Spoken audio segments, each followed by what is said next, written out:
Hello everyone, मैं अभिषेक और फिर से आज सेकंड वीडियो है हमारी एस इंस्टीट्यूट की। और आज हमारे साथ है प्रवीण सर, जो कि यूपीएससी एस्पिरेंट रहे हैं और इन्होंने इंटरव्यू लेवल तक एग्ज़ाम दिया हुआ है। तो आज इनसे बहुत सारी बातें करेंगे, बहुत कुछ जानने को मिलेगा इनसे। और आपके लिए नॉलेज ही नॉलेज है। आज बहुत सारे क्वेश्चंस के आंसर होने वाले हैं। जितने भी लोग यूपीएससी एग्ज़ाम देने वाले हैं और जो दे रहे हैं उनके लिए ये वीडियो बहुत इंपॉर्टेंट है। तो सबसे पहले सर, कैसा लग रहा है आपको आज? ये मेरी लाइफ में फर्स्ट पॉडकास्ट है और ऐसा मौका देने के लिए अभिषेक को बहुत बहुत धन्यवाद। और क्योंकि मैं वर्चुअल वर्ल्ड में पहले बार एंटर कर रहा हूँ। रियल वर्ल्ड में तो रहते ही हैं, बात भी करते हैं, ये सब बातें होती रहती हैं, किसी मुद्दे पर डिबेट करना, बातचीत करना। लेकिन एक वर्चुअल वर्ल्ड में एक यूट्यूब पर या फिर एक इंस्टाग्राम पर ऐसी वीडियो मेरी जाना, तो पहली बार एक अभिषेक ने मौका दिया।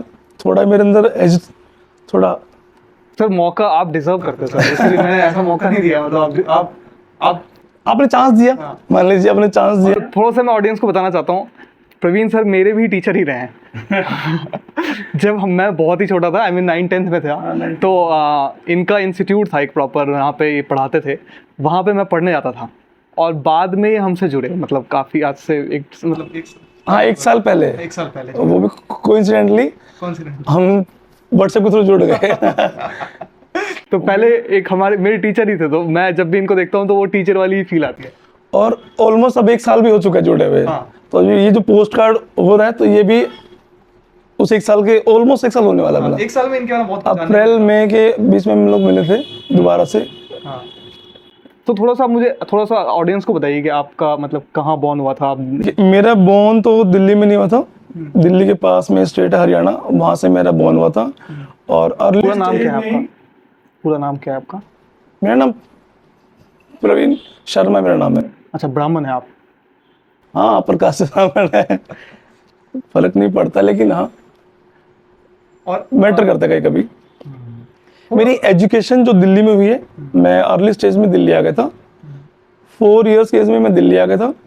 तो थ्रू आउट मेरी एजुकेशन दिल्ली में हुई है। और दिल्ली के भी मैं गवर्नमेंट स्कूल में पास आउट हूँ और मेरा हिंदी मीडियम रहा था। क्लास 10th में जब मैं था, तो मैं एक बहुत नॉर्मल फैमिली बैकग्राउंड से हूँ। तो उस टाइम तक मेरा कोई एम नहीं था कि मुझे लाइफ में कुछ करना है, कुछ अचीव करना है, बस स्टडी करनी थी। और उस स्टडी में मेरा मैथ से बहुत इंटरेस्ट था।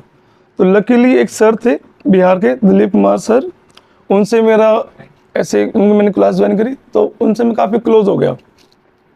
तो क्लास 10th के जब फिनिशिंग पॉइंट था, मार्च के एंड में, जब मैं बोर्ड एग्जाम जब फिनिश हुए, तब सर ने मुझे अचानक बात बोली कि तुम पढ़ने में अच्छे हो और तुम काफ़ी अच्छा कर। वहाँ पढ़ते भी थे? हाँ, मैं वहाँ पढ़ता था क्लास 10th में। अच्छा। मैं पढ़ता था। तो सर ने बोला कि तुम्हें आईएएस बनना चाहिए। ये जो 3 वर्ड है आईएएस, मैंने लाइफ में फर्स्ट टाइम सुना था कि आईएएस होता क्या है। उन्होंने आपको ये आइडिया दिया? हाँ, उन्होंने मेरे दिमाग में ये आइडिया डाला कि आईएएस बनो। तो मेरा पहला क्वेश्चन था कि सर ये होता क्या आईएएस? मुझे पता नहीं, आईएएस मैंने कभी सुना भी नहीं, देखा भी नहीं। तो सर ने मुझे एक बात बताई थी कि तुम कभी अगर ये नाम सुनते हो कि डिस्ट्रिक्ट मजिस्ट्रेट, या फिर नाम सुनते हो कि आईपीएस, एक बड़े ऑफिसर, किसी भी महकमे में जो बड़ा ऑफिसर होता है क्लास 1, मान लो कि वो आईएएस है। अब सुन के अच्छा लगा कि इसका मतलब बड़ी पोस्ट, बड़ा रुतबा, पावर। और आईएएस को चुनने के पीछे मोस्टली लोगों का मेरा मानना है कि एक ये बड़ी मोटिवेशन है कि हमारे समाज में एक तो गवर्नमेंट जॉब की बहुत वैल्यू है। हाँ, ये मेरा क्वेश्चन था आपसे पहला कि इंडिया में गवर्नमेंट जॉब का इतना क्रेज क्यों है? इसके पीछे आपको लगता है क्रेज? देखिए, इसके पीछे एक हिस्टोरिकल फैक्ट है। तो जब इंडिया में जब ब्रिटिश गवर्नमेंट आई थी, तो क्योंकि इंडिया जो भारत जो देश रहा है वो रहा है खेती का, एग्रीकल्चर। तो एग्रीकल्चर था, लोगों गांव में रहना, खाना कमाना, खेती करना, जिंदगी बसर करना। जब ब्रिटिश गवर्नमेंट जब इंडिया में आती है, ब्रिटिश ईस्ट इंडिया कंपनी जब इंडिया में आती है, तो उन्होंने एक स्टार्ट किया एक जॉब करना। अब लोगों ने वहां पर एक चीज सीखी, क्योंकि एग्रीकल्चर में सब खेती कर रहे हैं, तो कुछ नया नहीं कर रहे हैं। बस ये है कि आपके पास खेत ज्यादा है कि खेत कम है, ये डिफरेंस है। ठीक है, खेती सबको करनी आती है, लेकिन वहां पर आपकी जो इनकम वो सिक्योर नहीं है। पहली बात है। दूसरी बात, जब ब्रिटिश ईस्ट इंडिया कंपनी जब इंडिया में आती है तो वो क्या करती है, उसको चीप लेबर की नीड होती है कि अगर मैं ब्रिटेन से अगर किसी को लाऊंगा, उसको यहाँ पे रखूंगा तो बहुत खर्चा आएगा, तो क्यों नहीं मैं यहाँ के लोगों को थोड़ा सा एजुकेट करूँ, और जब एजुकेट करूंगा तो उसको जब जॉब दूंगा सी ग्रेड और डी ग्रेड में जब रखूंगा तो मुझे यहाँ पे लेबर मिल गई, चीप लेबर मिल गई। ये तो हुआ ब्रिटिश ईस्ट इंडिया कंपनी का एंगल। इंडिया वालों को फर्स्ट टाइम लगा कि हमें एक ऐसा काम मिल रहा है जहाँ पर थोड़ी इज्जत है, आपको नहा धो के जाना है, अच्छे कपड़े पहनने और एक इंग्लिश बोलनी है। और क्योंकि कलर का एक बड़ा फैक्टर था, गोरे होना और एक इंडियन कलर, और यूरोप वैसे ओवरऑल वर्ल्ड में, या फिर मैं थोड़ा सा और पास्ट में जाऊं तो हम सुनते हैं जाति जो सिस्टम है ना, इसका ओरिजिनल जो वर्जन था, जो नाम था वो था वर्ण व्यवस्था। तो आर्यंस जब इंडिया में आते हैं तो आर्यंस क्योंकि गोरे थे तो आर्यंस ने जाति जो वर्ड लिखा, वर्ण, वर्ण का मतलब था कलर, रंग, तो रंग के आधार पर क्या बना, ब्राह्मण, क्षत्रिय, वैश्य और शूद्रा बना। ये एक ह्यूमन नेचर है, हम गोरे को अच्छा मानते हैं और जो थोड़ा ब्राउन होता है, ब्लैक होता है, उसको बैकवर्ड मानते हैं, अनपढ़ मानते हैं। ये थोड़ा हमारे माइंडसेट है। इंडियन भारतीय समाज में पहली बार लगा कि हम काम करें, अंग्रेज के साथ में काम कर रहे हैं, तो उस गांव के लोगों में एक अच्छा कि एक अच्छा काम मिल रहा है। अगर कोई लड़का जब उस जॉब कर रहे हैं कंपनी में तो उन लोगों में एक उसकी इज्जत बनी, तो वहां से एक बेस बनता है कि सरकारी नौकरी का मतलब सैलरी फिक्स, इज्जत, सिक्योरिटी फैक्टर आ गया। और क्योंकि आप गवर्नमेंट से अटैच हो गए, आप एम्पावर्ड फील करते हो। हाँ। अगर मैं पुलिस में हूं, अगर मैं डीएम हूं, मैं कुछ भी हूं, अगर मैं गवर्नमेंट से अगर अटैच हूं, किसी तरह से अटैच हूं, तो मैं एम्पावर्ड फील करूंगा, और मैं नहीं, मेरी पूरी फैमिली एम्पावर्ड फील करेगी। ये बना अपना माइंडसेट, वहां से बना बेस की इज्जत है सरकारी नौकरी की। अब जब शादी करते हैं, हमारे समाज में शादी होती है, तो हम चाहते हैं कि बेटी के लिए रिश्ता पहला हमारा ऑप्शन होता है कि सरकारी नौकरी मिले। हाँ। लेकिन कुछ ज्यादा क्रेज नहीं है क्या? इतना क्रेज तो बाहर की कंट्रीज में नहीं है। हाँ, इतना क्रेज नहीं है। रीजन क्या है ना, यूरोपियन कंट्री में क्यों नहीं है, यूरोपियन में कभी ये वाला चीज आ ही नहीं पाई।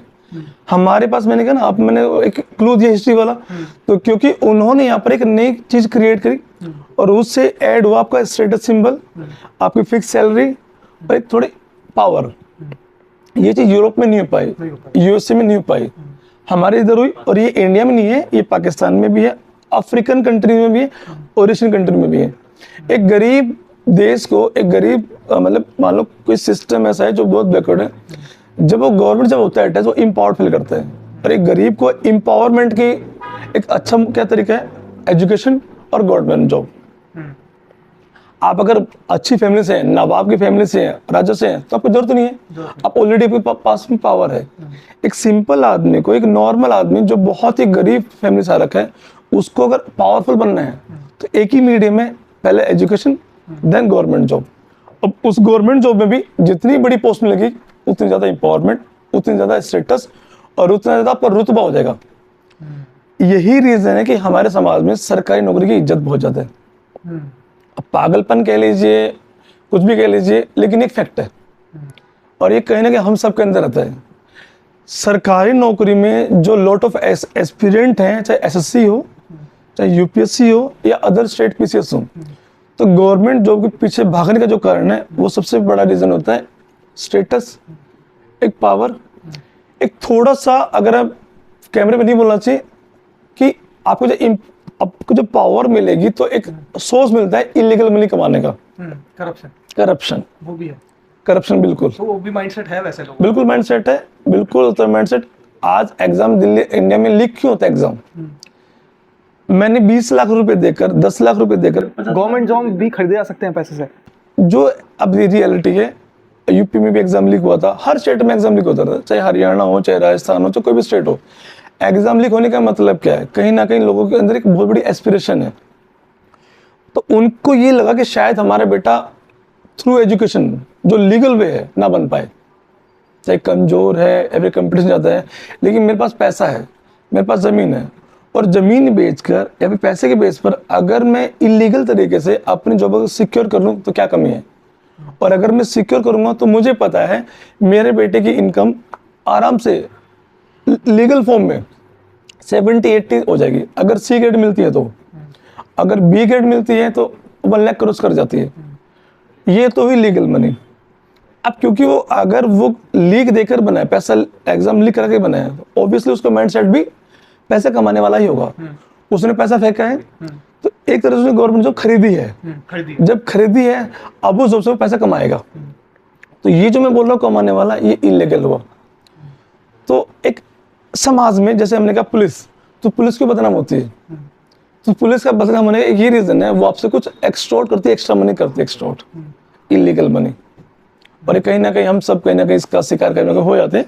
लेकिन हाँ, ये नहीं कहूँगा मैं हर आदमी ऐसा होता है, लेकिन माइंड सेट है, लोगों के अंदर माइंड सेट है। लोग भी पूछते हैं, जैसे हरियाणा का मैं बता दूं क्योंकि मैं हरियाणा से हूँ। हरियाणा का आदमी जनरली ये मानता है कि लीगल वे से, फॉर्मल वे से आपकी नौकरी इम्पॉसिबल है।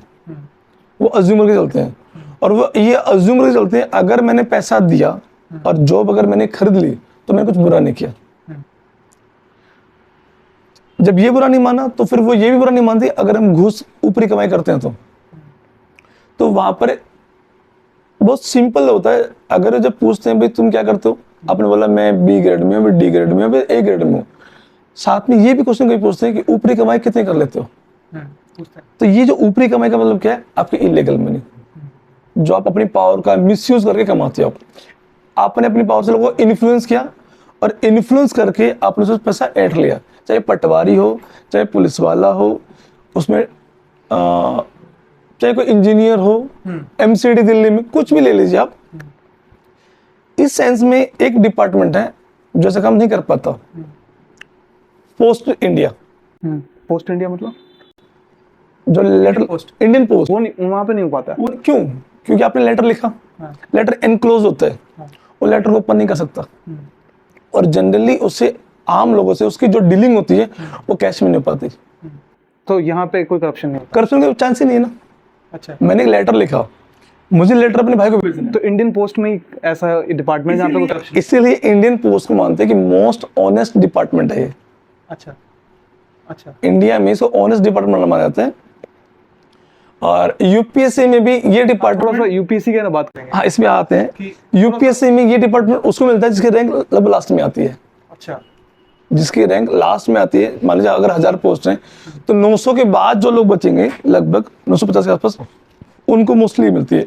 थोड़ा सा यूपीएससी के आप नंबर बता दीजिए, कितने लोग एग्जाम देते हैं ऐसा?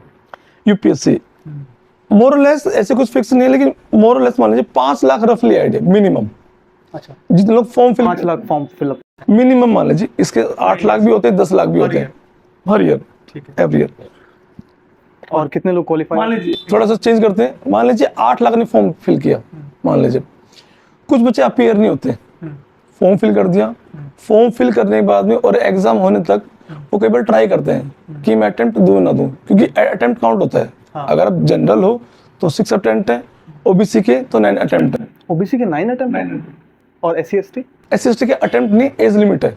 अच्छा, अटेम्प्ट अनलिमिटेड है उसके 21 मिनिमम एज है और 40 तक वो कितने अटेम्प्ट दे सकता है, अनलिमिटेड एक तरह से। एज हाँ, तो 19 हो गया मान लीजिए, 19 अटेम्प्ट। हाँ, अगर 21 से स्टार्ट करता है मिनिमम एज होगी, और 40 एज में मैक्सिमम, इसके बीच में वो कितने भी एग्जाम दे सकता है।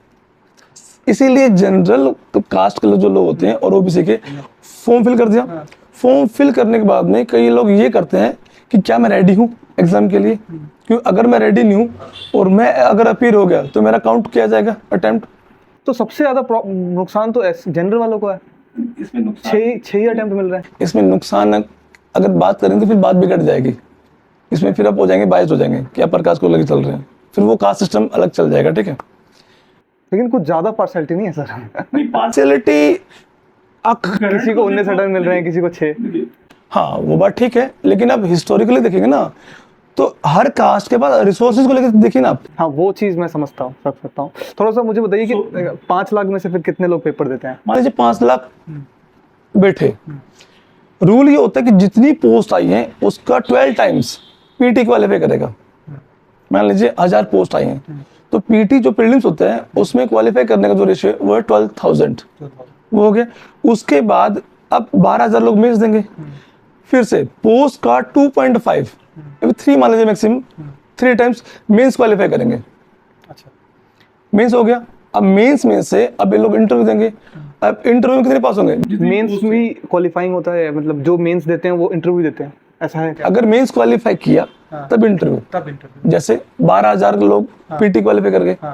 अब 12,000 मैंने बोला, पोस्ट थी 1,000, तो 1,000 का 2.5 टाइम्स, तो 2,500 हो गया। 2,500 लोग मेंस 12,000 में से 2,500 लोग पास होंगे अच्छा मेंस में, अच्छा बाकी लोग बाय बाय। अब 2,500 का इंटरव्यू होगा, उस इंटरव्यू में सिर्फ 1,000 बच्चे पास होंगे, 1,500 बाहर। आपने इंटरव्यू दिया था? मैंने 1 टाइम इंटरव्यू दिया, मैंने 3 टाइम मेंस दिया और मेरे 6 टाइम थे क्योंकि मैं जनरल था। तो 3 टाइम्स आपने मेंस दिया, आपने मतलब 3 टाइम्स प्रीलिम्स क्लियर किया? 3 टाइम्स प्रीलिम्स के लिए मैंने 3 टाइम्स मेंस दिया और 1 टाइम मेरा मेंस क्वालिफाई हुआ, तो इंटरव्यू मेरा 1 टाइम हुआ। तो ये एक मोरलेस जर्नी है। और इस बीच में मान लीजिए किसी ने पीटी क्वालिफाई किया, मेंस फेल हो गया, तो दोबारा से पीटी देखा। किसी ने पीटी क्वालिफाई किया, मेंस क्वालिफाई किया, इंटरव्यू में गया, रह गया, फिर से। और जो मेरिट लिस्ट आती है, उस मेरिट लिस्ट में मेंस और इंटरव्यू, इन दोनों को मार्क्स ऐड करके तब बनती मेरिट लिस्ट। अगर कोई ये बोले कि मैं इंटरव्यू फेल हो गया, ये गलत है।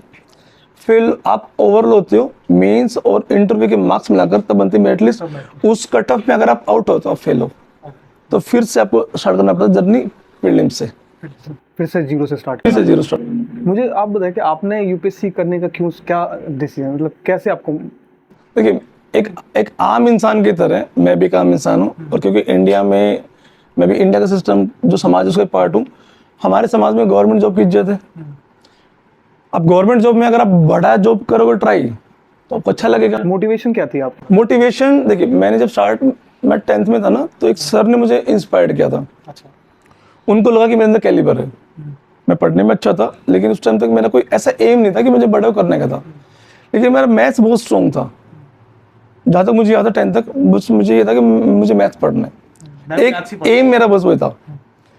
हाँ, वैसे एसएसटी भी ठीक था, साइंस भी ठीक था, लेकिन इंटरेस्ट मैथ्स में था। जब मैंने 10th का जब एग्जाम फिनिश किया, तो एक सर थे जहाँ मैं पढ़ता था ट्यूशन, दिलीप कुमार सिंह। उन्होंने इत्तेफाक से मुझे ऐसे बोला कि तुम्हें यूपीएससी करना चाहिए, आईएएस करना चाहिए। तो मुझे लगा सर ये आईएएस क्या होता है? तब बोले कि आईएएस एक बड़ी पोस्ट होती है, और हर डिपार्टमेंट में जो क्लास में जो ऑफिसर होता है, डीएम, कलेक्टर, ये सब आईएएस होते हैं। तो कि थोड़ा नाम जरूर सुना था मैंने, कलेक्टर, हरियाणा में बोलते हैं कलेक्टर, बिहार में बोलते हैं डीएम, बोलते हैं उसी पोस्ट को। अब जैसे कई बार लोग गांव में बोलते हैं, कई बार अगर जैसे कभी आपका कोई बात हो रही तो बोलते हैं तो ज्यादा डीएम मत बन, ज्यादा कलेक्टर मत बन, ज्यादा ऑर्डर मत जा। हाँ, ऑर्डर मत जाना, सेंस ही हुआ। तो कलेक्टर मतलब एक पावरफुल पोस्ट, एक तरह से डिस्ट्रिक्ट में आप राजा हो। ठीक, तो सुन के अच्छा लगा। फिर ये पूछा कि होता कैसे, इसके लिए करना क्या होता है, कैसे बनते हैं। तो मोटिवेशन जो यूपीएससी में होती है वो ये होती है कि आपको वो पोस्ट इंस्पायर करती है कि अगर मैं वो बना तो मेरी बहुत इज्जत। हाँ, लाल बत्ती भाई, एग्जैक्टली वर्ड आएगा, लाल बत्ती। तो क्यों? वो क्रेज है शो ऑफ करने के लिए, खुद को प्रूव करने के लिए, फैमिली को अच्छा लगेगा। फिर आपको यह कि मेरे एक अलग मेरा एक ऑरा बन जाएगा। जनरली यूपीएससी के बच्चे भागने का एक ये रीजन है, आप इतने ज्यादा मैच्योर नहीं होते कि आप अपना कैलिबर चेक करके ये देखो यूपीएससी में करूं नहीं करूंगा, ये लोग नहीं कर पाते चेक। चेक कैसे? हम इतने मैच्योर नहीं होते ना। चेक कैसे करें फिर? नहीं, मैं ये कह रहा हूँ कि आज जो कोई फैसला करते हैं, जैसे मान लीजिए कोई इंसान 30 ईयर्स का 40 ईयर्स का है, उसे कोई बिजनेस करना है, तो पहले लोगों से पूछेगा, एक्सपीरियंस लेगा, जॉब करेगा, तब वो फैसला लेगा कि ये काम में सूट कर नहीं कर रहा है। लेकिन जनरली जो क्लासमेट की जो पोस्ट होती है, अगर आप पढ़ने में अच्छे हैं तो आप अज्यूम कर लेते हैं मैं कर सकता हूँ। लेकिन जरूरी नहीं है कि उस एग्जाम की जो रिक्वायरमेंट है वो आपके अंदर वो कैलिबर है या नहीं, क्योंकि एक अंधी दौड़ है, और उस दौड़ में क्लासमेट का नाम होना ही एक बड़ी चीज है कि मैं आईएएस बनना। तो ये आपको बताने में अच्छा लगता है कि मैं आईएएस के लिए पढ़ाई कर रहा हूँ। ये बहुत सारे लोग पावर के लिए करते हैं सर, लेकिन तो वही कई लोगों को तो ब्रेकअप हो जाता है उसलिए कर रहे होते हैं। नहीं, ठीक है, देखो हाँ, कई ऐसी मूवी बनी है, कई स्टोरी भी है, तो ऐसा नहीं है। देखो दोनों एंगल आते हैं। जैसे आपने कहा ब्रेकअप वाला बोला कि अगर किसी का ब्रेकअप हो गया, और खास करके कहते हैं कि यूपी बिहार में अगर कोई लड़का पढ़ाई कर रहा है, अगर ब्रेकअप हो गया तो आईएएस ही बनेगा। 2017-18 में अगर मैं सही हूं तो एक लड़के ने टॉप किया था, और वो लड़का सोनीपत का था, मैं नाम बोला, उसने इंटरव्यू में कहा था कि मुझे आइस बनाने मेरी गर्लफ्रेंड का रोल है। अच्छा, इन्हें पॉजिटिव है या नेगेटिव है? पॉजिटिव है, अच्छा। तो दोनों बातें आ गई। अगर ब्रेकअप हुआ तो बन गया आप, और अगर आप सपोर्ट किया तो बन गया आप। अब मनोज कुमार की स्टोरी, बंदे बंदे पे डिपेंड करता है। जो मनोज कुमार थे बारी फिल्म की जो स्टोरी है उसमें ये स्टोरी है, उनको सपोर्ट किया उन्होंने फ्रेंड ने, उनकी जो गर्लफ्रेंड थी जो बाद में वाइफ बन गई, तो सपोर्ट किया, खड़े रहे, बन गए। इसमें ऐसा कुछ नहीं। हाँ ठीक है, देखिए आप मुझे बताइए, आपकी शादी हो गई थी उस टाइम पे? नहीं, नहीं हुई थी। जनरली शादी लोग क्यों करेंगे उस टाइम? शादी तो बनने के बाद करोगे ना, आपको अच्छी वाइफ मिले। और एक ऑन रिकॉर्ड ऑफ रिकॉर्ड बात यह है, आपको अच्छा दहेज मिलेगा। साउथ इंडिया में और ईस्टर्न इंडिया में दहेज मिलता है, और हरियाणा पंजाब में भी लोग मांगते नहीं जनरली। नॉर्थ इंडिया में मिलता है, यूपी बिहार साइड तो मिलता ही है। हाँ, तो मैं कहूँगा ईस्टर्न इंडिया, हाँ। तो उसमें बिहार आ गया, बंगाल आ गया। वेस्टर्न में थोड़ा लोग डिमांड नहीं करते, वहाँ डिमांड कर लेते खोलकर, या डिमांड नहीं करते, लेकिन क्योंकि आपकी अच्छी पोस्ट है तो इनडायरेक्टली आपको मिलेगा। तो अगर एज ए इन्वेस्टमेंट आप शादी कब करोगे? बनने के बाद करोगे। और दूसरा, शादी अगर पहले कर लोगे तो फिर वो फैमिली रिस्पॉन्सिबिलिटी आ जाएंगे, आप इंगेज हो जाएंगे, पढ़ नहीं पाओगे। तो कैसे पढ़ पाओगे? पढ़ नहीं पाओगे। कि उसमें बहुत ज़्यादा फोकस डिमांड करता है वो एग्जाम। ऐसे आपका एफर्ट, फोकस एक जगह लगना चाहिए, ये बात है। अब उस फोकस में अगर कोई चीज़ आपको हटा रही है, चाहे वो अफेयर हो, चाहे वो गरीबी हो, चाहे फ्रेंड सर्कल हो, तो वो हर्डल है। तो सिर्फ एक चीज़ को टारगेट नहीं कर सकते कि एक गर्लफ्रेंड करेगी। अच्छा, मुझे ये बताइए कि जैसे एग्ज़ाम होता है, इम्पोर्टेंट है, तो देर आर मुझे लगता है कि प्लान बी भी होना चाहिए। क्या लगता है? एक यूपीएससी कई, लेकिन मैंने एस्पिरेंट मूवी देखी थी, उसमें ऐसा बोल रहे थे प्लान बी फॉर लूजर्स। तो आपका क्या सोचना है? आप एक होना चाहिए। अगर बी मेच्योर, अगर मैं सोचूं 5 लाख बच्चों में से अगर 1,00,000 बच्चों का अगर हो रहा है तो कितना परसेंटेज हुआ? 0.2% हुआ। 5 लाख का 5,000 क्या हुआ? 1% हुआ, और एक का भी 1/5 हो गया ना, तो 0.2% हुआ। आप एक ऐसी फाइट कर रहे हैं। 0.02 आई गेस। हाँ, 0.2% हुआ, हाँ, तो 20 हुआ। आप एक ऐसी फाइट करें जहाँ पर एक चांस क्वालिफाई करने का चांस 1% भी नहीं है, 1% भी। तो उसके लिए एक प्लान बी होना बहुत अच्छा है। अगर मेरे पास प्लान बी है तो मैं प्लान ए पर अच्छे से फोकस कर पाऊंगा। अगर ये नहीं हुआ तो बी तो मेरे पास है ही ना। आपके पास था प्लान? नहीं, मेरे पास प्लान बी नहीं था, इसलिए मैंने सफर किया। जब भी कोई मुझसे पूछता है तो मैं कहता हूँ प्लान बी जरूर लेके चलना। आप प्लान बी को मत ज्वाइन करो। कौन कह रहा है ज्वाइन करना? फिर ऐसा क्यों बोलते हैं प्लान बी फॉर लूजर्स? नहीं, नहीं, ऐसा कुछ नहीं है। एक आपको मोटिवेशन करने के लिए लोग करते हैं, हमें भी लोगों ने मोटिवेट किया था, हम भी बातों में आ गए थे। लेकिन एक मैच्योर बीइंग होने के लिए एक सेफ्टी लेकर चलना, प्रैक्टिकल जो सॉल्यूशन है वो प्लान बी होना चाहिए। कोई ये नहीं कह रहा कि प्लान ए को छोड़कर प्लान बी करो, ये कोई नहीं कह रहा। और क्या 6 अटेम्प्ट देने चाहिए या फिर 2-3 अटेम्प्ट में आपको समझ में आ जाएगा कि नहीं? इसमें देखिए एक माया जाल है। अगर आपको पीटी नहीं हो रहा है 2-3 अटेम्प्ट में तो छोड़ दो, आप छोड़ दो, मत करो। फिर यूपीएससी क्या होता है, अगर आपका पीटी एक बार क्वालिफाई होगा फिर आप यूपीएससी छोड़ नहीं सकते, फिर वो माया जाल बन जाता है। अच्छा, पीटी आप देखिए, पीटी लेवल आपको डिफिकल्ट लगता है, जहाँ पीटी क्वालिफाई का आपको अंदर एक सेंस क्रिएट हो गया, अब मैं कर सकता हूँ, और जब कर सकता हूँ तो फिर आप अंदर घुसोगे। कहने के लिए आप कह सकते हो कि आप 2 अटेम्प्ट दो, 3 अटेम्प्ट दो, 4 अटेम्प्ट दो, 6 मत दो, क्योंकि एज भी वेस्ट होती है आपकी। आप किसी और जॉब के लिए, किसी और फील्ड में थोड़ा लेट हो जाते हो आप, ठीक है। लेकिन प्रैक्टिकली मैं बताऊँ, जिसका एक बार पीटी क्वालिफाई हो गया, चाहे सेकंड अटेम्प्ट में हो चाहे थर्ड में हो, वो फिर पीछे नहीं हट सकता। पीटी ही बॉर्डर लाइन है। अगर पीटी ही नहीं हुआ 3-4 बार, तब तो हट जाओ, तब तो आपको भी लगेगा मुझसे होगा नहीं। एक बार पीटी हुआ तो इसका मतलब आपके अंदर एक स्वाद आ गया, खून लग गया, मतलब यूपीएससी का क्वालिफाई करने का, फिर आप पक्का मेहनत दोगे। फिर आपको यूपीएससी बोर्ड भी बोलेगा ना मत बनो, मत करो, तब भी नहीं मानेगा लड़का वो, क्योंकि उसको सेंस आ गया ना, चस्का लग गया कि मजा आ गया। पीटी निकल गया एक, अच्छा पीटी निकलते ही आपके फ्रेंड सर्कल में, फैमिली में, ग्रुप में ये हो गया, अब ये लड़का निकल सकता है, तो वो भी आपको मोटिवेट करेंगे, क्यों छोड़ रहे, तो लगता है चस्का, फिर छोड़ना पॉसिबल। आपका रूटीन क्या होता था सर स्टडी का? मॉर्निंग से मतलब ऐसे क्या होता? देखिए, मैं तो मॉर्निंग वाला तो नहीं था। मैं जनरली मैं तो था कि दिन में पढ़ लो और रात में लेट तक पढ़ लो। मैं अर्ली मॉर्निंग उठकर मैं नहीं पढ़ सकता। कितने घंटे पढ़ते थे आप? देखिए मैं 10 से 12 घंटे में पढ़ लेता था। 10 से 12 हाँ 10 से 12 घंटे। हाँ पढ़ने का जो प्लेस है वो लाइब्रेरी होना चाहिए, घर नहीं होना चाहिए। घर नहीं होना चाहिए। घर तब होना चाहिए अगर आपका कुछ लोग सर लाइब्रेरी अफोर्ड Supportive हो तो। नहीं कर सकते हैं, तो कुछ लोग ऐसे होते हैं। नहीं लाइब्रेरी कर सकते हो आप। ऐसी कई गवर्नमेंट होती है लाइब्रेरी जो फ्री मिल जाती है आपको। अगर नहीं मिल पा रही है, मान लीजिए बहुत सारी पेड है, मैं मानता हूँ मोस्टली पेड है, लेकिन एक अगर आप देखो कॉस्ट इफेक्टिव लाइब्रेरी के 6 घंटे और घर के 12 घंटे बराबर है।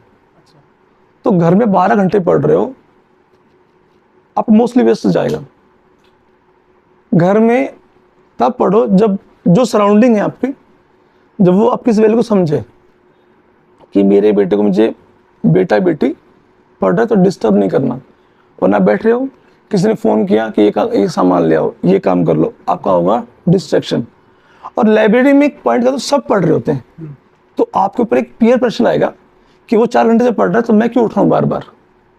ये मोटिवेट करता है आपको, और आप पढ़ने ही गए हो। आप तो आप लाइब्रेरी में ही पढ़ते थे? लाइब्रेरी पढ़ता था ऑलमोस्ट पूरा टाइम लाइब्रेरी।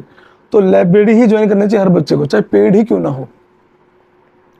अब 8 घंटे पढ़ो काफी होता है। 8 घंटे? यूपीएससी वाले एस्पिरेंट को 8 घंटे सर? वो 16 घंटे पढ़ रहे हैं सर। नहीं 16 घंटे कोई नहीं पढ़ता। यूट्यूब पे वीडियोस आ रहे हैं। देखिए ऐसा है, देखिए बनने के बाद मैं कुछ भी बोल दूं, मैं हीरो हूं। फिर अगर आपको नहीं पता ना मैं क्या बोल रहा हूँ, अभी मैं कोई इंटरव्यू दे रहा हूँ, अगर कुछ फैक्ट है मैं क्या बोल रहा हूँ, 8 घंटे फेयर एनफ होता है। हाँ डिपेंड ये करता है जैसे किसी के रेट क्या है लर्न करने के, ग्रैब करने के। कोई किसी टॉपिक को 6 घंटे में कर लेता है, कोई 12 घंटे में करता है, कोई 8 घंटे में, कोई 10 घंटे में करता है। थोड़ा ये डिफर करता है बस।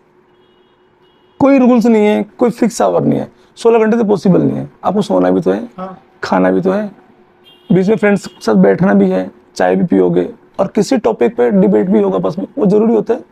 यूपीएससी के बच्चों को एक चीज़ और मैं कहूँगा, अकेले नहीं रहना चाहिए, सोशल रहना चाहिए। ये बहुत इंपॉर्टेंट है। और कई बार इस चीज़ को हम बच्चे भी और इवन फैमिली भी ट्राई करते कि आइसोलेट हो जाए। होता ही है सर। और आइसोलेट होने से पढ़ते बहुत ज़्यादा टाइम मिलता है। नहीं, पढ़ते बहुत ज़्यादा हो आप, ठीक है। आइसोलेट होने का मतलब है आप उससे हो जाओ जो यूपीएससी एस्पिरेंट नहीं है, उससे हो जाओ आइसोलेट। लेकिन जो एस्पिरेंट है, जो पढ़ रहा है, उससे आपको मिलना ज़रूरी है। अगर मैंने आज कोई न्यूज़ पढ़ी, करंट अफेयर पढ़ा, अगर मैं दिन में आधे घंटा, 3-4 ऐसे फ्रेंड हैं जो एस्पिरेंट है और पढ़ रहे, अगर हम किसी मुद्दे पर अगर बात करते हैं तो आपके आइडियाज़ आएंगे। 4 लोगों ने बोला, एक तो रिवाइज होता है, एक आइडियाज़ आएंगे, और ये काम करता है आपके इंटरव्यू में। आप बोलना सीख जाते हैं आप कि अगर कोई इवेंट हुआ है, कोई इंसिडेंट हुआ है, कोई गवर्नमेंट कोई एक्ट बनाया है, उस एक्ट के पॉजिटिव और नेगेटिव पॉइंट। और ग्रुप में क्या होता है, आपके अंदर एक फीलिंग आती है जो मैं जानता हूँ, ठीक है, लेकिन कुछ ऐसा भी पॉसिबल है जो मैं नहीं जानता हूँ। और यूपीएससी यही चाहती है, you are not a super human.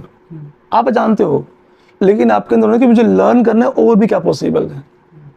और ये हेल्प करता है इंटरव्यू के अंदर।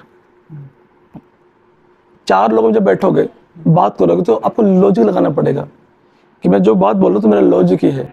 इंटरव्यू में कोई जो दिखने में अच्छा, उससे फर्क पड़ता है क्या? नहीं फर्क पड़ता, कुछ नहीं फर्क पड़ता। देखिए ह्यूमन नेचर के अकॉर्डिंग कुछ फर्क पड़ता, अलग बात है। इंटरव्यू में जो लोग बैठते हैं वो ये चेक करते हैं कि सामने वाला, वो ब्यूरोक्रेट्स होते हैं जनरली, या फिर अपने फील्ड के एक्सपर्ट होते हैं, 60+ होते हैं। उसमें एक होता है साइकोलॉजिस्ट जनरली। बोर्ड जो होता है, बोर्ड में देखिए क्या होता है, बोर्ड में जैसे एक जो बोर्ड बनता है उसमें एक हेड होता है बोर्ड का। वो जो हेड होता है वो यूपीएससी का होता है मेंबर। अदर जो 4-5 जो होते हैं वो अदर फील्ड के होते हैं। उसमें पॉसिबल है कोई मिलिट्री का भी हो सकता है, रिटायर, कोई डॉक्टर भी हो सकता है, एक होगा साइकोलॉजिस्ट, और एक होगा किसी जो यूनिवर्सिटी है उसके टीचर होते हैं। जैसे मैं अगर हिस्ट्री का एस्पिरेंट हो, मेरा हिस्ट्री सब्जेक्ट है, तो वहाँ पर कोई तो ऐसा हो जो हिस्ट्री का एक्सपर्ट हो, जो मुझे हिस्ट्री के क्वेश्चन करे। एक होगा जो मेरी बॉडी लैंग्वेज रीड करेगा कि मैं बोल कैसे रहा हूँ, मेरा माइंडसेट कैसा है, मेरी थॉट कैसी है, साइकोलॉजी वाला। तो वो चेक करते हैं कि इंटरव्यू की पर्सनैलिटी कैसी है, मैं काला हूँ, मैं गोरा हूँ, कोई फर्क नहीं पड़ता। आपने आप कैसे वहाँ कर रिप्रेजेंट, वो फर्क पड़ता है। वो आपको हायर कर रहे हैं एक बड़ी पोस्ट के लिए जहाँ पर बहुत बड़ी रिस्पॉन्सिबिलिटी है।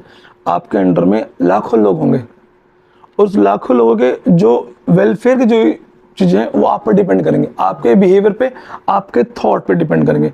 और इंडिया में इसलिए ज़रूरी होता है, इंडिया के जो जो लोग हैं वो बहुत ज़्यादा वेरी करते हैं, कल्चर के सेंस में, कास्ट के सेंस में, रीजन के सेंस में। अब दिल्ली है, दिल्ली में आपको हर तरह का आदमी मिल जाएगा। आपको कोई ऐसा बन जाए ब्यूरोक्रेट जो किसी खास माइंडसेट का हो, टोटली वो उसका ये कि मेल के होता कि वो इस टाइप का हो, वो एंटी विमेन, उसमें एक पॉइंट आ जाए। अब कोई लड़की बाहर घूम रही है फ्रेंड के साथ, वो क्या मानेगा कि लड़की खराब है। उस लड़की के अगर उसने शॉर्ट्स पहन रखे उसे खराब मान लेगा।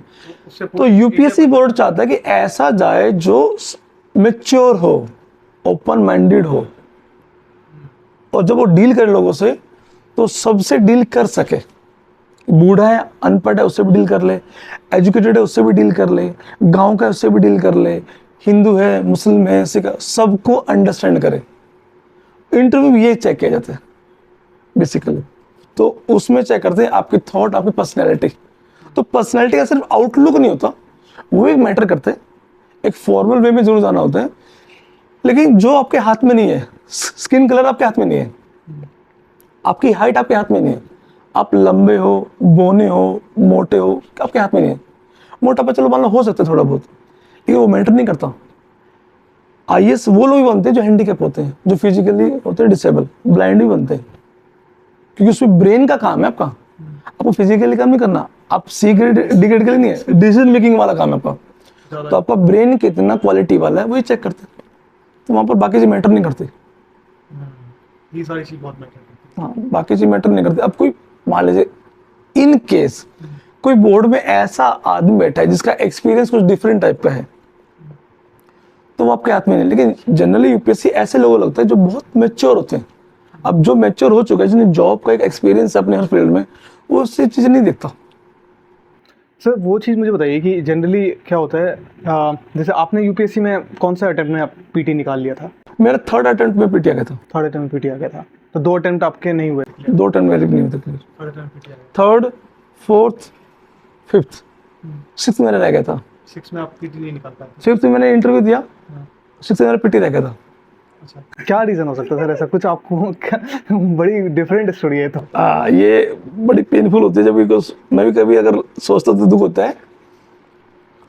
हुआ ये, देखिए होता क्या ना, आपने पीटी को कुछ ज़्यादा नॉर्मल ले लिया था क्या ऐसा? हाँ ये बिल्कुल ये फैक्ट है, क्योंकि जब पीटी में क्वालिफाई कर रहा हूँ 3 बार पीटी तो ये लगा पीटी तो निकल ही जाएगा। 2 महीने पढ़ूंगा, रिवाइज करूंगा, चीज़ों को निकाल लूंगा, करंट अफेयर करना है।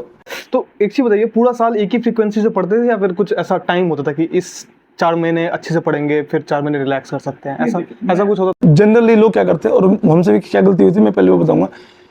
हम ये मानते हैं कि पीटी एग्जाम होता है, फिर मेंस, फिर इंटरव्यू। हम ये मान लेते हैं कि पहले पीटी के लिए पढ़ लो, पहले पीटी तो क्वालिफाई करना, फिर पढ़ना मेंस के लिए। ये उल्टा है, पहले मेंस के लिए पढ़ना होता है। जब मेंस आपको किसी भी टॉपिक पे बनाएगा, अंडरस्टैंडिंग बनाएगा, और पीटी 2 होता है, अंडरस्टैंडिंग देन फैक्चुअल। अब मान लीजिए मैंने पीटी क्वालिफाई कर लिया, मैं सिर्फ फैक्ट याद कर रहा था, और मेंस में मुझे लिखनी है अपनी थॉट लिखनी है, किसी टॉपिक पर मुझे लिखनी है, अंडरस्टैंडिंग लिखनी है। अभी क्वेश्चन ये आ जाए कि ईरान और इजराइल में जब वॉर हो रही है तो उसका इंडिया के फॉरेन पॉलिसी पे क्या इम्पैक्ट पड़ सकता है, हमारे ट्रेड पर क्या पड़ सकता है इम्पैक्ट। ये पीटी वाले नहीं पढ़ते हैं। पीटी वाले क्या पढ़ेंगे, इजराइल कहाँ पे है, क्या कैपिटल है, कौन सी मिसाइल यूज करी, ईरान कहाँ पर है, कौन सी कैपिटल है, इंडिया किधर है, गल्फ वहाँ पे कौन सा सी है, ये याद कर लिया। मीन्स में ये नहीं आता, मीन्स में आता है आपको उसमें आंसर लिखना होता है। अगर मान लीजिए मैंने सिर्फ पीटी के लिए पढ़ा और मैंने पीटी क्वालिफाई कर लिया, मैं मेंस में 0 हूँ, मेरा पीटी क्वालिफाई का फायदा क्या हुआ? अगर मैं मेंस के लिए पढ़ता, आपकी ईगो बूस्ट हो रही है बस, और कुछ नहीं है। एक तरह से ईगो हो रही है कि मैंने क्लियर कर लिया। दैट इज यही होता है। तब आँख खुलती है, अरे यार मैं तो ब्लैंक हूँ। यही हुआ था हमारे साथ भी, 2 साल तो पीटी पढ़ते रहे, थर्ड टाइम पीटी क्वालिफाई किया। जब पीटी क्वालिफाई करके बैठे, अब पीटी के बाद और मेंस में जनरली 3 to 4 मंथ्स का गैप मिलता है। वो इनफ नहीं होता है। इनफ नहीं होता, उसमें सिर्फ होता है राइटिंग प्रैक्टिस और रिवीजन होती है। आप फ्रेश नहीं पढ़ सकते, और पढ़ोगे तो आपको अपने दिमाग चोट लगेगी, समझ आएगा मैंने क्या गलती की थी। सेम होता है हमारे साथ भी। और जनरली जो बच्चे, मोस्टली बच्चे ऐसा करते हैं, अगर किसी को अगर प्रॉपरली कोई गाइडेंस ना मिले, कोई बड़ा ना हो, तो वो उसको क्या होता है मेंशन कि मैंने पहले फर्स्ट लेवल तो करूँगा क्वालिफाई, सेकंड स्टेज में ब्लैंक होता है। सेम हमारे साथ यहाँ से सीखा। अब पता है पीटी तो निकल जाएगा। अब सारा फोर्स लगाए मेंस पे। फर्स्ट मेंस तो खराब हो गया, सेकंड मेंस में अच्छा किया लेकिन क्वालिफाई नहीं हो पाया, लगा चलो यहाँ ही वीक पॉइंट रह गए। थर्ड टाइम पे भी मैंने मेंस में जोर दिया, निकल गया मेंस, मैं इंटरव्यू में रह गया। अब यूपीएससी क्रैक करने का जो हैक्स बोलते हैं आजकल, एक वर्ड था हैक करना। आप मेंस में अपना स्कोर बढ़ाओ, इंटरव्यू में ज़्यादा स्कोर नहीं बढ़ा सकते आप। इंटरव्यू होता है 275 मार्क्स का होता है, और जनरली आपको 180, 170, 150 मिल जाते हैं, ऑन एवरेज मिल जाता है। आपने बहुत अच्छा किया तो 190, 200 मिल जाते हैं आपको। अच्छा, उससे ऊपर जाने मिलता है। मेंस की जो वैल्यू होती है वो होती है 1700 प्लस होती है। तो 1700 में आप बहुत ज़्यादा स्कोप है ग्रो करने का। उधर आप अगर आप 50% ले आते हो तो आप निकल जाओगे। तो मेरा पूरा फोकस मेंस पे था। मुझे लगा 2 महीने में पढ़ लूँगा, निकल। क्योंकि आपको एक स्ट्रेटजी समझ में आ गई थी एक तरह से कि मेंस इंपॉर्टेंट है। अनलकीली क्या हुआ, थर्ड अटेम्प्ट, मतलब जो मेरा लास्ट अटेम्प्ट था, 6th अटेम्प्ट जो था, तो 2 महीने मैंने सारा रिवाइज कर लिया। थोड़ा एग्जाम डिफिकल्ट आया, थोड़ा आउट ऑफ ट्रैक आया, जो होता था हर बार, थोड़ा आउट ऑफ ट्रैक आया। कट ऑफ गई थी 98.75, और जो मेरे मार्क्स थे वो 97 थे। ठीक है, और ये तो ज़्यादा गैप है, 1.75 का है। 2015 में मेरा गैप था 0.7 का, जब सेकंड अटेम्प्ट था। अच्छा, 0.7 का मेरा गैप था। ठीक है, तो 6th टाइम जब ये था कि तो निकालना ही है इस बार, ये तो लास्ट अटेम्प्ट था। वैसे इससे मेरा क्वेश्चन आ रहा है आपके लिए, मोटिवेट कैसे करते थे सर आपने आपको? सर देखिए, क्योंकि ऐसे बहुत सारे दिन होते होंगे जब आपको नहीं मन करता होगा पढ़ने का। हाँ ऐसा होता है। कैसे करते थे? देखिए ऐसा होता है, यूपीएससी अगर आपको करना है तो सबसे पहले आपको मेंटली स्ट्रॉन्ग बनना पड़ेगा। ये बहुत बड़ी चीज़ है कि यूपीएससी एक जर्नी है। ये हमने भी सीखा था, यूपीएससी एक जर्नी है, मैन मेकिंग जर्नी है। वो आपको इंसान बना देती है। अब मोटिवेशन का जो है, मोटिवेशन का सबसे इंपॉर्टेंट है सेल्फ मोटिवेशन। आप खुद से पूछोगे मैं क्यों बनना चाह रहा था, उससे बड़ा मोटिवेशन नहीं है। अगर कोई किसी ने आपको अगर मोटिवेट किया तो कोई आपको थोड़े टाइम के लिए मोटिवेट कर सकता है। अगर आप डिप्रेस हो, किसी फ्रेंड से मिल लो, थोड़ा आपको माइंड करेगा, फ्रेश कर देगा, कोई बातें कर लेगा, ठीक है। लेकिन इंटरनल जो फोर्स है वो आप खुद ही क्रिएट करोगे। आपको खाने तो कोई ले जाएगा, खाना आपको खाना पड़ेगा, कोई और नहीं खिला सकता आपको। तो वो आपके अंदर भी जील होना चाहिए। तो वो जील क्या होता है कि मुझे यूपीएससी मुझे करना क्यों था, और यही गोल फिर डिफाइन करना पड़ता है। और कई बार यूपीएससी के इंटरव्यू में यही बड़ा क्वेश्चन होता है कि आपको क्यों करना है यूपीएससी। तो कई बार लोग क्वेश्चन फेंकते हैं, आंसर फेंकते हैं समाज सेवा करने के लिए। अब क्योंकि यूपीएससी के बोर्ड के जो मेंबर है वो बहुत मैच्योर है, और सबसे घटिया आंसर होता है समाज सेवा करना। कि समाज सेवा करने के लिए यूपीएससी ही नहीं है, झाड़ू मार लीजिए आप। हाँ, कुछ भी कर सकते हैं आप, समाज सेवा बन जाना, आप एनजीओ खोल लो ना, वो सबसे अच्छा है। आप गांव में जाके काम करो ना। अब जो किसान अनपढ़ जाके उनके लिए काम करो ना आप। तो यूपीएससी में क्यों आ रहे हो आप? क्योंकि ये आंसर वेग हुआ, और यूपीएससी जो बोर्ड पकड़ लेता है, उसे जहां पकड़ा फिर आपको वो घुमाएगा। आप कितना घुमाओगे? आप 30 साल के मैक्सिमम, वो 60 साल क्रॉस कर चुका है, उसको अपने घुमा सकते हैं। तो ये सब चीजें होती हैं। तो लेकिन ऐसा क्या होता था, मतलब होता होगा ना कभी तो ऐसा कि पढ़ने का मन नहीं कर रहा है? बिल्कुल बिल्कुल। उस टाइम कैसे डील करते थे? देखिए थोड़ा गैप ले लीजिए, गैप ले लीजिए। जो लोग प्रिपरेशन कर रहे हैं अभी करेंटली, उन लोगों के लिए क्या कहोगे आप? मोटिवेट नहीं हो पा वीक में एक दिन ऑफ लीजिए पक्का अपने लिए। अच्छा, मान लीजिए आप जॉब कर रहे हो, आप तो जॉब में आप दिन ऑफ चाहिए, उस ऑफ में आप कुछ डिफरेंट कीजिए। आप मूवी देखिए, आप फ्रेंड से मिलिए, आप आउटिंग कर लीजिए, आप नॉवल पढ़ लीजिए। आप पढ़ाई मत कीजिए, फ्रेश करने के लिए। आप ये मान लो ये काम मेरा आज टोटली डिफरेंट मुझे चलना है, तो आप फ्रेश हो जाओगे। जैसे हम जॉब में करते हैं, अगर हम हम डेली हम ये एक ही काम करेंगे, एक ऐसा टाइम आएगा जब आप पक जाओगे आप, तो गैप लीजिए आप, तो गैप लेने से थोड़ा सा जरूरी होता है बिल्कुल। और उस गैप में वो काम करो जो यूपीएससी से कनेक्टेड नहीं है। कुछ लोग बड़े लेजी होते हैं सर उनको टालने की आदत बहुत होती है, काम को प्रोक्रास्टिनेट करने की, तो आगे बढ़ाने के। उसके लिए तो देखिए, लेकिन लेजी लोगों की खासियत मैं बताता हूँ आपको, मैंने अपना एक्सपीरियंस में मतलब मेरा मैं खुद भी काफी लेजी हूँ। लेजी लेके में एक इम्पोर्टेंट फैक्ट है, जुगाड़ लेकिन वो होते हैं। हाँ, जैसे मान लीजिए दूसरों से काम करवाना चाहता हूँ। उनको ये पता मुझे काम कराना कैसे है। हाँ, वो चीज़। अब मुझे अगर ये स्विच ऑफ करना है, मुझे उठना पड़ेगा। अब मुझे लेजी है तो कुछ तो मैं दिमाग लगाऊंगा, कोई मैं स्टिक लाऊंगा, कुछ तो लाऊंगा। तो लेजी लोग भी थोड़े तो होते क्रिएटिव, लेकिन उनका थोड़ा डिफरेंट टाइप के होते हैं, डिफरेंट टाइप के होते हैं क्रिएटिव। अच्छा, यूपीएससी एग्जाम में क्या होता है कि आपने बताया कि परसेंटेज, सक्सेस परसेंटेज बहुत ही लो है, बिल्कुल ही लो परसेंटेज है। तो बहुत सारे ऐसे स्टूडेंट्स हैं, एस्पिरेंट हैं जो कि फेल भी होते हैं। फेलियर से कैसे डील करें सर? तो यही तो मैंने बोला मैन मेकिंग है। फेलियर्स यूपीएससी से पहले जो फेलियर्स हैं, बनने के बाद बहुत ज़्यादा फेलियर्स हैं। अच्छा।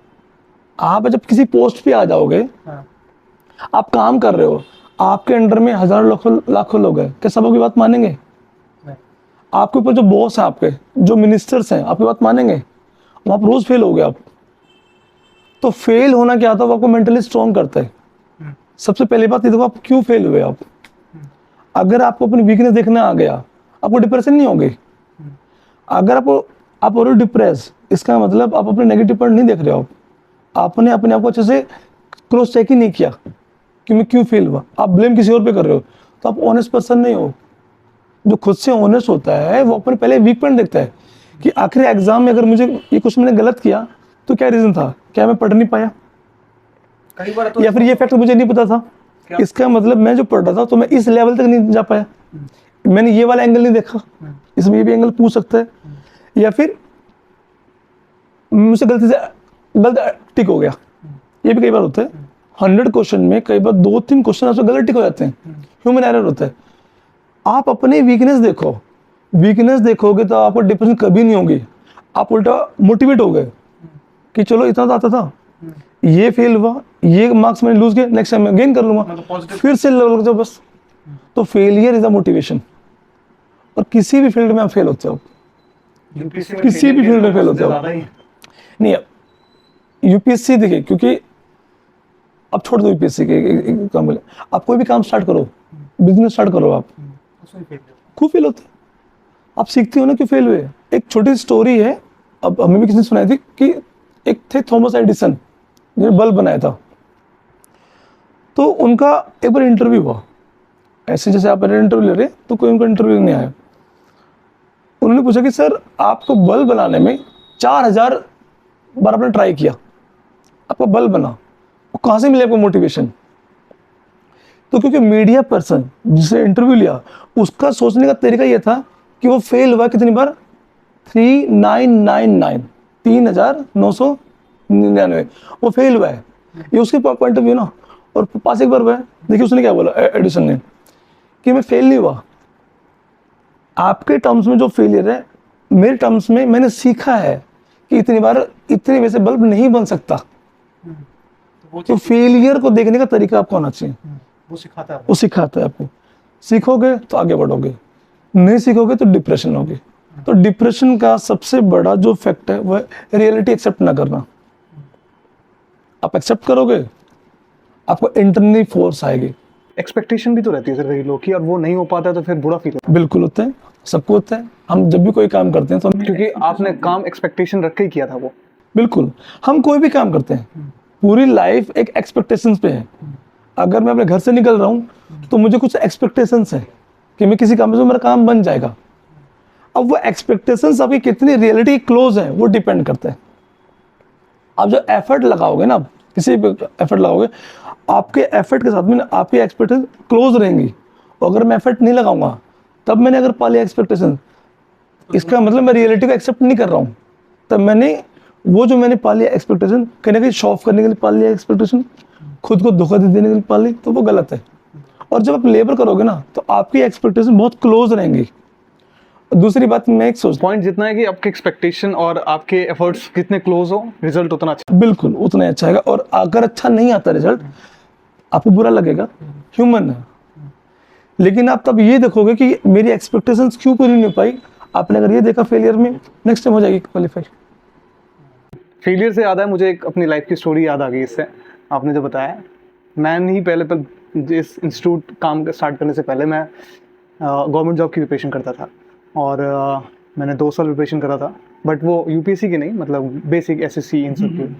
तो मैंने एग्ज़ाम दिया और मेरा रिटर्न क्लियर भी हुआ था, जिसमें मुझे 87 आए थे 100 आउट ऑफ। और मैं काफ़ी खुश था, फैमिली को पता चल गया कि एग्ज़ाम काफ़ी अच्छा रहा है। फिर उसके बाद फिर मैंने उसका वो फिज़िकल भी था उसमें। अच्छा। तो मैंने फिज़िकल दिया, वो भी क्लियर हो सीपीयू की बात कर रहे हैं गया। एसएससी जीटी, जीटी, हाँ जीटी, ठीक है, जीटी होता है। उसमें सीआईएसएफ का था वो। तो फिर मैंने फिजिकल दिया, वो भी क्लियर हो गया। घर वाले बहुत ज़्यादा खुश थे कि हो ही गया, इन लोगों मान ही लिया था कि हो ही गया, अब बस मेडिकल ही बचा है, वो तो कर ही लेगा। मुझे अभी भी डेट याद है, वो 19 अगस्त 2019। I literally remember the date because वो काफ़ी इंपॉर्टेंट डेट है मेरे लिए। मैं इंटरव्यू मेडिकल में गया था और वो मेडिकल मेरा क्लियर नहीं हुआ था बिकॉज कलर ब्लाइंडनेस है मेरे को, तो कलर्स मेरे को ठीक से समझ नहीं आते, तो उस वजह से वो रिजेक्ट हो गया। फिर मैं वो बहुत बुरा फील कर रहा था सर, तो मैंने फैमिली को बताया भी नहीं उस टाइम पे, क्योंकि आपको लाइफ में फर्स्ट फेलियर था, और बहुत मतलब एफर्ट लगाया हुआ फेलियर था। एक्चुअली देखिए, अगर फर्स्ट अटेम्प्ट में ना अगर आप आगे तक पहुंच जाएं, तो ऑब्वियसली आपको लगा कि मुझे ज़्यादा एफर्ट नहीं लगाना पड़ा, और आपको लगा कि मैं बहुत क्लोज पहुंच जाऊँ। अब आपने उसे एक्सेप्ट कर लिया कि मैं बनने ही जा रहा हूँ, तब बहुत क्लोज आकर अगर आप फेल हो जाए, आपको फील होता है। और ये चीज़ याद रहती है, जैसे मेरा जो मैंने कहा ना 0.7, तो मुझे वो याद आज भी। लास्ट अटेम्प्ट का जो आया था, रिजल्ट आया था, वो आया था 14 जुलाई 2019 को आया था, और रिजल्ट दोपहर को आया था, तो मुझे याद है वो भी याद। तो कुछ ऐसी चीज़ याद रह जाती है। अब देखिए कितना इत्तेफाक है, 14 जुलाई 2019 दोपहर का टाइम था, लगभग 1-2 बजे का टाइम था जिस टाइम रिजल्ट आया। तो मुझसे कोई मिलने आया था, एक मेरे जूनियर थे, उनका किसी स्टेट में एग्जाम क्वालिफाई हो गया, वो बन गए एसडीएम, वो मिठाई खिलाने आए थे। जस्ट मिठाई का डब्बा खुला था तो मेरे एक जूनियर भागे भागे मेरे पास आए कि सर पीटी का रिजल्ट आ गया, चेक करो फटाफट। मैंने चेक किया, मेरा रिजल्ट फेल। अच्छा, 6 अटेम्प्ट का, ठीक है, लास्ट अटेम्प्ट का फेल। दोपहर के टाइम में सामने मिठाई रखी है, अब इत्तेफाक ये मिठाई खाऊं कि ना खाऊं। मिठाई वो मुझे खिलाया, वो मुझसे मिलने आया, कहीं ना कहीं एक लगाव है, एक प्यार है, वो अपने एक खुशी बांटने आया है। और मैं अंदर से टूट गया अचानक तभी। अब मैंने मिठाई खाता हूँ मैं, अब एकदम से माहौल जो अच्छा था वो खराब हो गया था माहौल। मेंटली तो हो ही होगा, ठीक है, क्योंकि अब वो लोग मुझे क्या समझाएंगे, क्या ही समझाएंगे, उनका क्या समझाना। अब तो मैंने मिठाई खाई, एज कट से खानी पड़ेगी, वो मुझसे मिलने आया, तो मैंने मिठाई खाई आराम से और मैं चला गया। 2 दिन था बड़ा परेशान, क्योंकि कभी सपने में था ही नहीं कि मैं कुछ और भी। सर लोग सुसाइड कर लेते हैं बहुत सारे। देखिए नहीं, वो पागल, मैं वो वीकनेस मानता हूँ, क्योंकि उनको ये नहीं पता कि बनने के बाद कितनी डिफिकल्टी है।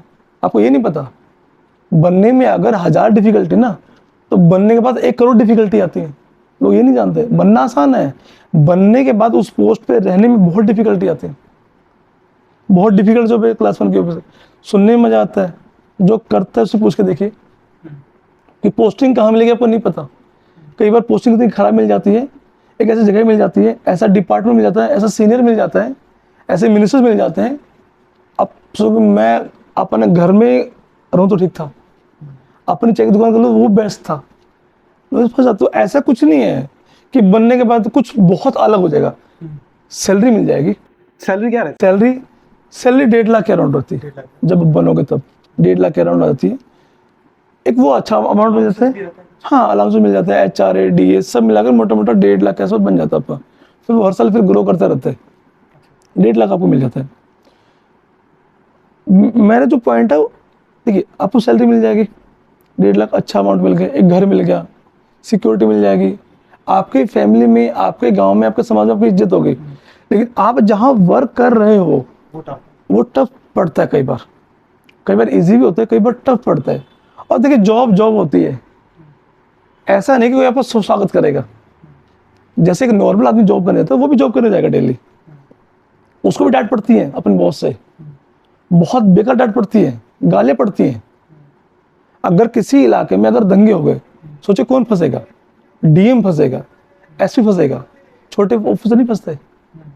और वो जो फंसते हैं तो उनका पूरा पूरा करियर दांव पे लग जाता है कई बार।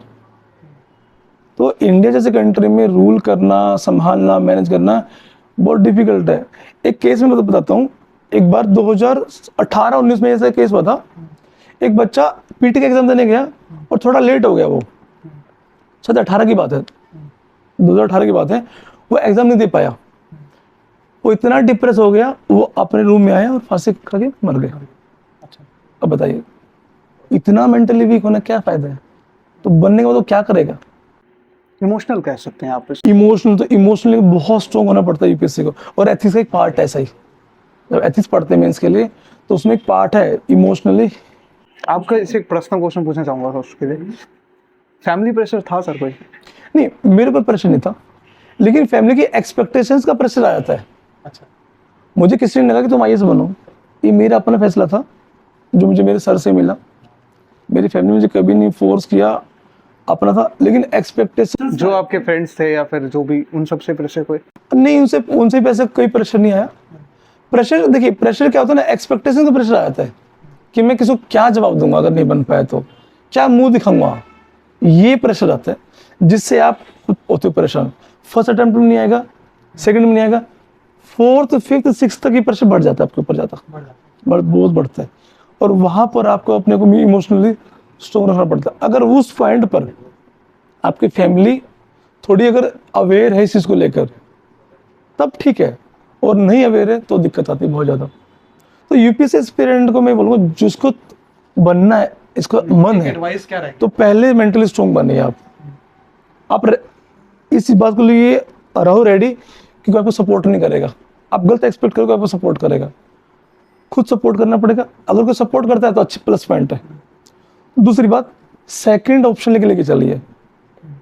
आपको ऐसा बीएड कर लीजिए, आप टीचिंग का अच्छा काम कर सकते हैं। आप एज ए एस्पिरेंट आपने इतना कुछ गेन किया है नॉलेज, आप उसके बाद किसी स्कूल में, कॉलेज में या फिर अपने इंस्टीट्यूट में पढ़ा सकते हैं आप। वो सेकंड ऑप्शन होता है और मोस्टली यूपीएससी वाले करते हैं ऐसा, ठीक है। या फिर आप लॉ कर लीजिए, कोई ऐसा कोर्स कीजिए कि आपके पास सेकंड ऑप्शन हो, ताकि आप सेफ रहें और फर्स्ट जो गोल है उस पर बहुत अच्छे से काम कर सके। आपको ये ना हो टेंशन कि मैं अगर ये नहीं कर पाया तो मैं क्या करूँगा। ये भी लोगों को पेन करता है, अगर नहीं हुआ तो क्या होगा, नहीं हुआ तो क्या होगा। ये बहुत खराब क्वेश्चन होता है और कई बार पूरा पूरा दिन आपका खराब करता है। आप पढ़ रहे हो लेकिन दिमाग कहीं और है। और ये तब आता है जब फिफ्थ अटेम्प्ट आता है और जब सिक्स आता है, तब ये बहुत ज़्यादा दिमाग में घूमता है। अब फिजिकली बैठे हो, बुक ओपन है, पढ़ रहे फिजिकली, मेंटली नहीं हो आप।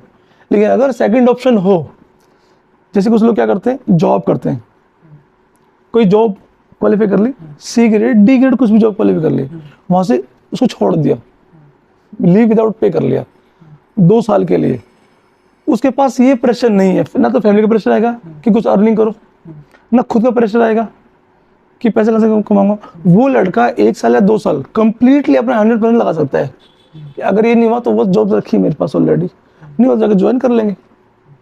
तो इसीलिए सेकंड ऑप्शन आपके लिए एफर्ट लगाने के लिए बहुत आपको मोटिवेट करेगा। सबसे अच्छा वही मोटिवेशन है। एक और क्वेश्चन है मेरा आपसे कि इंग्लिश और हिंदी मीडियम, क्या इससे कुछ फ़र्क पड़ता है? कोई बच्चे स्टूडेंट इंग्लिश मीडियम में दे रहा है, कोई हिंदी मीडियम में दे रहा है, क्या कुछ? देखिए 2010 के बाद यूपीएससी का जो आईएएस का, सिविल सर्विस का एग्जाम का पैटर्न चेंज हुआ था। वो जो पैटर्न चेंज हुआ तो वो ऑटोमेटिकली इंग्लिश मीडियम की ओर टिल्ट हो चुका है। अच्छा, ये हकीकत बात है।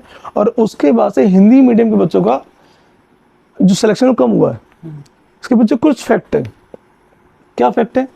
एग्जाम की जो डिमांड है, वो डिमांड को जो फुलफिल करता है वो करता है इंग्लिश मीडियम का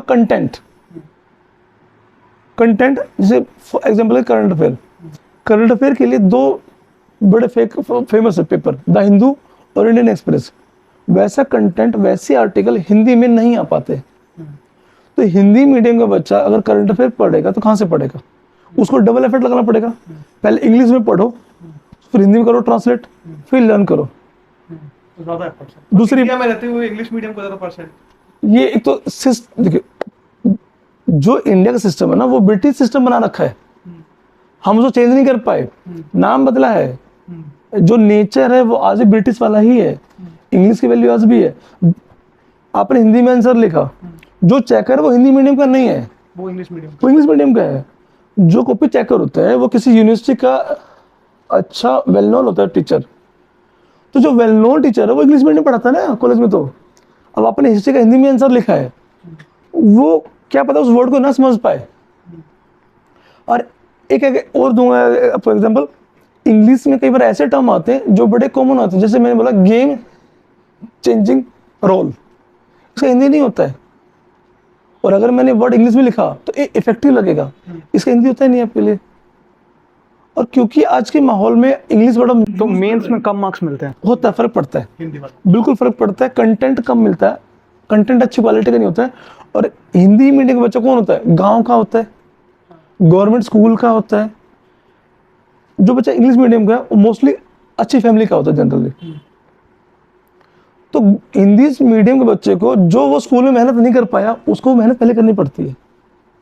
इंग्लिश मीडियम का बच्चा किसी अच्छे स्कूल में पढ़कर आया तो वो स्कूल में पढ़कर आया है। आप हिंदी मीडियम से मैं हिंदी मीडियम था, मेरा गवर्नमेंट स्कूल था। क्या आप कह सकते हो कि ये रीजन था आप फेल होने का, या ये वन ऑफ द रीजन? इसमें ये फर्क पड़ता है कि मुझे जो बेस बनाने में जो एफर्ट लगाना पड़ा वो इंग्लिश मीडियम को कम एफर्ट लगाना पड़ता है। अच्छा आपको एनसीईआरटी पढ़नी पड़ती है, तो जो एनसीईआरटी मैं यूपीएससी मैंने पहली बार इतनी डीपली पढ़ी, स्कूल में नहीं पढ़ी थी मैंने।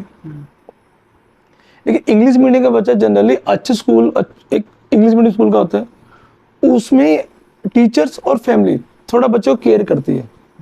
गवर्नमेंट स्कूल में कोई केयर नहीं करता एग्जैक्टली। आप अपने भरोसे पढ़ते हो, कोई टीचर आपको अच्छा मिल गया वो लक है टोटली, आपको कोई केयर नहीं करता पर्सनली। तो ये एक बड़ा पॉइंट है, हिंदी मीडियम के बच्चों को एफर्ट लगाना पड़ता है। और क्योंकि एक पीटी में एग्जाम आ गया सी सेट, तो सी सेट में एक मैथ्स भी है, और हिंदी में बहुत बच्चे सीसेट ही क्लियर नहीं हिंदी में बच्चे का मतलब क्या है, वो आर्ट्स बैकग्राउंड का पाएगा, गांव का पाएगा, उसका मैथ्स वीक पाएगा। तो 10th में उसने मैथ छोड़ा था, 2 साल 12th के, फिर कॉलेज 3 साल, तो मिनिमम गैप हो गया 5 ईयर का। और उसके बाद वो अटेम्प्ट देने में 2 साल और लगाए थे मान लीजिए, तो 7 साल गैप हो गया, उसको मैथ छुए हुए। तो अगर वो मैथ स्टार्ट करेगा उसको कितना बड़ा बोझ पड़ेगा। तो अभी सुनने में आया था लास्ट जो पेपर था उसका सीसेट बहुत था। सी सेट डिफिकल्ट कर रहे हैं, और ये नॉनसेंस वाली बात है। आपको यूपीएससी में ब्रेन चाहिए, मशीन नहीं चाहिए। बैंक पीओ में मैथ्स काम आता ठीक है, एसएससी में मैथ काम आता ठीक है, यूपीएससी में मैथ कर क्या चेक करें। क्या यूपीएससी का पैटर्न चेंज होना चाहिए आपके हिसाब से? एग्जाम पैटर्न चेंज होना चाहिए। क्या होना चाहिए आपके हिसाब पैटर्न में जो सी सेट है वो क्वालिफाइंग है, जो क्वालिफाइंग है तो आप क्या चेक कर रहे हो बच्चे का, आप लैंग्वेज चेक कर रहे हो, आप मैथ चेक कर रहे हो, क्या चेक कर रहे हो। आपको चेक करना है वो कितना अच्छा फैसला ले सकता है, उसकी जगह पर वो क्वेश्चन पूछो ना पीटी में। आप उसको दो केस, एक केस दे दो, केस स्टडी, उससे पूछो, वो एग्जैक्टली हिट करेगा ना आपको। आपकी जो रिक्वायरमेंट है 2+2=4 होता है, इससे क्या पता लग गया आपको कि बच्चे कितने। अगर आपने उसको कोई केस दिया, उस केस में आपने 4 ऑप्शन दिए कि आप इस केस में कैसे फैसला लोगे, आप समझ पाओगे वो बच्चा कितना मैच्योर है, तो वो आपके रिक्वायरमेंट को फुलफिल करेगा। मेंस में आपने इंग्लिश रखा है क्वालिफाइंग, ठीक है, इंग्लिश आपको मिनिमम आना चाहिए, वो बुरा नहीं है। और किसी को अगर इंग्लिश नहीं आता तो ट्रेनिंग होती है, तो सिखा दो आप इंग्लिश। अब मैंने अगर क्वालिफाई किया एग्जाम, मैं केरला में चला गया, तो हिंदी मुझे आती है, अपनी इंग्लिश आती है, लेकिन केरला में मुझे वो भी तो आने चाहिए ना, लोकल लैंग्वेज आनी चाहिए ना, मलयालम, मुझे वो सीखनी पड़ेगी ना। वो कहाँ सिखाओगे, ट्रेनिंग में। तो ये सब चीज़ें आप सिखाओ ट्रेनिंग में बच्चे को। आप एक लैंग्वेज के बेस पर ये चेक करना है इसको क्वालिटी है, क्वालिटी नहीं, ये टोटली इलॉजिकल है। लैंग्वेज कभी नहीं करती डिसाइड कि आप इंटेलेक्चुअल हैं या भी नहीं है, लेकिन ये माइंड सेट है, सच बात है, हम लोगों का भी है, सिस्टम का भी है कि हम इंग्लिश को बहुत अच्छा मानते हैं। आप इंग्लिश में बोलोगे तो आपकी ज़्यादा वैल्यू है, आप हिंदी में कितना अच्छा बोलो, हिंदी छोड़ दो आप कोई बात नहीं, आप बोलो गुजराती, आप बोलो उड़िया, आप बोलो मलयालम, लोग वैल्यू नहीं करेंगे। घर में लोग क्या बोलते हैं, आपको इंग्लिश आनी चाहिए। अरे मुझे ना तो आती मलयालम, ना आती उड़िया, ना आती गुजराती, मेरी वहाँ भी बेइज्जती होनी चाहिए ना फिर तो। अगर आप लैंग्वेज में बेइज्जती कर रहे हो तो बहुत लैंग्वेज हमारे इंडिया की, मुझे भोजपुरी नहीं आती, मुझे असमिया नहीं आती, मुझे बंगाली नहीं आती, मुझे राजस्थानी लैंग्वेज नहीं आती, मारवाड़ी नहीं आती, तो मुझे फिर हर जगह फिर मुझे इंसल्ट फील होनी चाहिए। लेकिन सिर्फ इंग्लिश के बेस पे इंसल्ट कर रहे हो, ये गलत है। गलत है। तो लैंग्वेज तो एक मीडियम है एक्सप्रेस करने का, वो आपको आना चाहिए। नहीं आता तो सिखा दो बच्चे को, आप ट्रेनिंग दो। तभी तो स्कूल से आजकल इंग्लिश कंपलसरी कर दिया है। ये माइंड सेट हमारा। तो आज यहीं पे पॉडकास्ट खत्म करते हैं। सर थोड़ा सा बताइए कैसा लगा आपको पॉडकास्ट? एक नेचुरल है। फर्स्ट टाइम थोड़ा सा अजीब लग रहा था कि मैं कैसे कर पाऊंगा, लेकिन जब बातें स्टार्ट हुई तो लगा कि हम सिंपली बात करें, नॉर्मली सिंपली बात कर रहे थे। धीरे धीरे सर के पॉइंट्स देखे मैं, लिटरली मेरे गूज़बम्स आ गए थे लिटरली। आपकी कुछ कुछ बातें ऐसी थी जो कि मैं काफ़ी रिलेट भी कर पा रहा था अपने लाइफ के एक्सपीरियंस से भी। तो हाँ, मैं एक चीज़ और ऐड करना चाहूँगा। यूपीएससी एग्ज़ाम जैसी स्टडी इंडिया में हर बच्चे को करनी चाहिए। मैं नहीं कह रहा एग्जाम देना चाहिए, वो स्टडी का जो नेचर है, वो जो डिमांड करते हैं, कुछ वैसी स्टडी स्कूल या कॉलेज में होनी चाहिए, क्योंकि वो अवेयर करती है सराउंडिंग को लेकर। और जो अवेयरनेस आती है उससे बड़ी इंपावरमेंट, एक जागरूक नागरिक जागरूक नागरिक, वो बहुत ज़रूरी है, हर सेंस में ज़रूरी है। As a citizen, being a person, family, business, कहीं भी काम आती है। तो वो एजुकेशन सबको करना चाहिए। तो आज पॉडकास्ट काफ़ी सही था, काफ़ी लंबा पॉडकास्ट रहा और बहुत कुछ जानने को मिला है इनसे। तो पॉडकास्ट यहीं पे ख़त्म करते हैं। आई होप आप लोग काफ़ी कुछ आपको लोगों को जानने को मिला होगा। Thank you for watching this video. Thank you.